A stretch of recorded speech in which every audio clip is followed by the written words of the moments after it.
Tu dois payer le prix dans la prière. Ma vie a été changée dans un culte, dans une réunion. J'étais venu, j'avais 21 ans. Et mon pasteur prêchait, il enseignait sur l'appel de Dieu. Il a lu la parole, mais pour moi, je n'ai pas entendu qu'une lecture. J'ai entendu la voix de Dieu dans la voix de mon pasteur.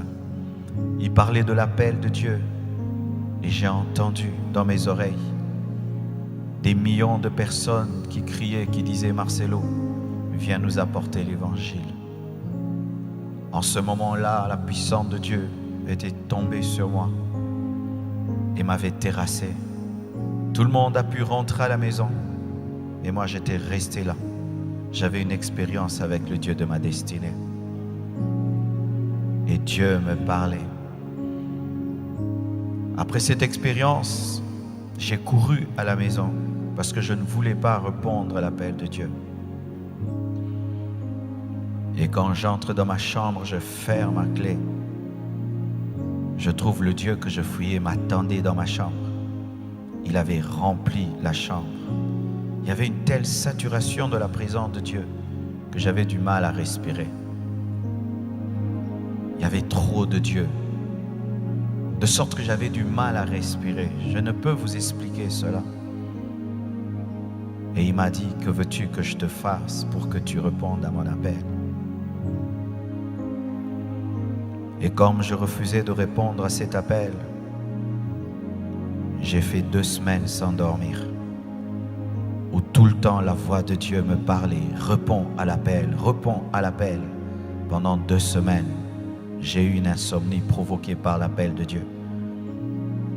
Et étant donné que j'avais fait 2 semaines sans répondre à cet appel et sans dormir, j'ai eu un problème avec ma tête, de sorte que j'oubliais ce que je disais et je ressemblais un peu à un fou. Et on m'a amené dans un hôpital psychiatrique. Le médecin me regarde et me dit que tout va bien. Et il dit qu'on m'enferme dans ma chambre pendant 2 semaines, que je ne voie personne, que je ne sorte pas. C'était une retraite imposée par Dieu. Et pendant 2 semaines, j'étais dans ma chambre. Et il y avait trop de Dieu dans cette chambre. Il me parlait tellement que je devais lui dire d'arrêter de me parler. Je devais prendre des cahiers, écrire vite et m'annoncer tout ce que je suis en train de vivre aujourd'hui. Quand j'avais 21 ans, il me disait, tu iras dans le monde entier, tu prêcheras ma parole. J'étais un jeune garçon, je n'avais même pas un passeport. Et des fois, je devais lui dire, arrête de parler, je dois écrire. Et des fois, je disais, arrête de parler, je dois dormir. Ma mère était en peur. Elle me voyait sortir, donnez-moi un cahier, achetez un cahier, je dois écrire, je dois écrire, je dois écrire. De sorte que, si quelqu'un venait me voir, je pouvais dire en avance qui allait venir me voir. Et j'avais une chaise dans ma chambre. Si seulement tu t'assieds sur cette chaise, je te regarde, je te raconte ta vie. La présence de Dieu commençait à remplir la maison. Je n'avais plus besoin même de dormir avec une couverture. Je sentais une couverture spirituelle sur moi. Je suis en train de vous raconter ce qu'un enfant, un jeune garçon de 21 ans, vivait dans le secret de sa chambre. 2 semaines après, je suis allé à l'église. J'étais chantre comme mes sœurs. Et on m'a donné le micro. Et je fermais mes yeux et je chantais. Je ne savais pas que pendant que je chantais, les gens ne faisaient que tomber. Quand j'ai ouvert les yeux, j'ai vu des gens par terre. C'est là que l'onction de Dieu a commencé à se mouvoir dans ma vie. Moi qui hier priais en regardant une montre, je ne savais plus m'arrêter dans la prière. Il fallait que je puisse me décoller. Les moments de prière étaient devenus des moments intenses, des moments d'intimité terrible. Et quand Dieu m'a dit de commencer l'église, j'ai fait 2 ans. 2 ans où je jeûnais chaque mercredi. Je veillais chaque vendredi. Et après, c'est comme si ça ne suffisait pas. J'avais maigri, j'avais atteint 45 kilos. C'était pas assez. Une soif me brûlait. Je devais connaître ce Dieu qui m'avait appelé.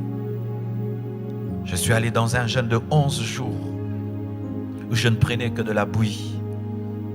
Le dernier jour de ce jeûne, un tonnerre a retenti et j'ai entendu une voix qui m'avait dit: aujourd'hui est né dans cette nation un grand serviteur de Dieu. Je suis sorti de cette retraite. Moi qui avant ne prêchais que 20 minutes et après je n'avais plus rien à dire. Quand j'ouvrais la Bible, je pouvais prêcher 1 heure, 2 heures et je ne finissais plus. Une onction de la connaissance de la parole était venue dans ma vie, dans la retraite. Les choses de Dieu existent, mes frères. Dieu est capable de te communiquer un dépôt spirituel que l'homme ne peut expliquer. Et je suis sorti de cette retraite et j'ai continué à prier. Et j'ai continué à prier jusqu'à ce que Dieu, un jour, alors que je marchais, il m'a arrêté et il m'a dit: c'est assez, tu as assez prié, commence l'église. J'ai dit: Dieu, je n'ai pas d'argent. Comment je vais faire pour commencer l'église? Il m'a dit: tu vas mettre une chaire et tu vas parler. La première fois, c'était des enfants qui étaient devant moi. Il n'y avait même pas de tôle, ni des instruments. J'ai parlé sans instruments, sous le soleil, à des enfants. Et la puissance de Dieu est tombée sur eux.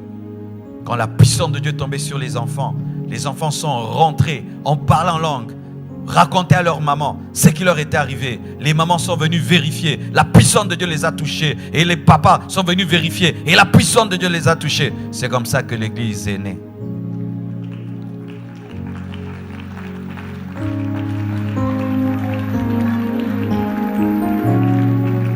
Et j'ai commencé à servir. Mais à un certain niveau, j'avais senti que j'avais atteint une stagnation. Je ne sais pas si ça vous arrive des fois. Tu vis avec Dieu, tu sers Dieu, mais tu sens que tu atteins un niveau où il y a un plafond. Tu ne montes plus, tu ne descends plus et tu es insatisfait. Ce n'est pas que tu pêches, ce n'est pas que tu fais des mauvaises choses, mais tu sens qu'il y a plus. Tu sens qu'il y a plus. Tu peux être dans le lieu saint, mais tu sens qu'il y a le lieu très saint. Et le lieu saint est un bon lieu, mais tu sens qu'il y a quelque chose d'autre. Et j'ai commencé à sentir cela. Je n'avais pas un nom précis à donner à cela, mais je sentais que je ne vivais pas le tout de Dieu. Et un jour, dans une vision, je vois un homme de Dieu dans un songe. Il me dit: Marcelo, tu sais que tu es comme moi. Je dis: moi, comme toi? Non, je ne peux pas être comme toi. Tu es trop grand. Il m'a dit: non, tu es comme moi, mais tu dois payer le prix dans la prière. Tu dois payer le prix dans la prière. Et alors là, j'ai commencé. Un esprit de prière est venu sur ma vie. Je pouvais commencer à prier à 6 heures, assis sur une chaise jusqu'à 16 heures. Et je ne sens pas le temps passer. Et des instructions que je n'avais pas reçues, des connexions que je n'avais pas eues sont arrivées. C'est là que je suis entré sur Casarema et les gens étaient impactés. Mais je sentais que Dieu m'appelait à autre chose plus que cela. Et je le disais, je sens que je dois m'enfermer. Je dois m'enfermer pendant 40 jours seul avec Dieu, jusqu'à ce que j'ai eu la force par la grâce de Dieu.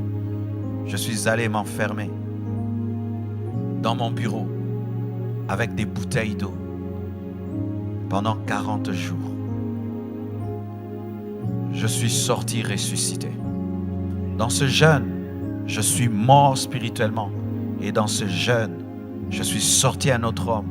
Quand je suis sorti, je suis allé faire une croisade qui avait réuni 15 000 personnes. J'ai prêché l'évangile. Un homme était paralysé, il a marché. Des malades étaient guéris. 500 personnes se sont converties et toutes ont rejoint l'église. Après ça, c'est quand le ministère s'est ouvert sur le plan international que j'ai même rencontré l'homme de Dieu et que tout le reste a commencé à se passer. Qu'est-ce que je veux vous dire, mes frères? Il y a un prix à payer. Il y a un prix à payer. Tu aimes cette chair, on te dira qu'il y a un prix. Tu veux la voir, tu dois payer un prix. C'est vrai que Christ a tout accompli pour nous, mais voici comment Christ fait. Il achète une chose pour toi et il la pose sur la table. C'est à toi de venir la prendre. C'est pourquoi il dit, venez à moi vous qui avez soif. Tu dois venir, tu dois aller. Sinon tu mourras et jamais tu ne deviendras l'homme que tu dois devenir. Je t'assure, le jour de ta mort, Dieu te présentera un autre toi-même que tu aurais pu être, mais que tu n'es jamais devenu parce que tu n'as pas payé le prix qu'il t'a demandé. Chacun de nous dans son esprit entend toujours un prix qu'il doit payer. Chacun de nous, celui-ci Dieu lui dit de veiller, celui-là Dieu lui demande de jeûner, l'autre je ne sais pas, Dieu te demande de faire des veillées de lecture de la parole. Jusqu'à quand tu vas reporter à demain le prix que tu dois payer?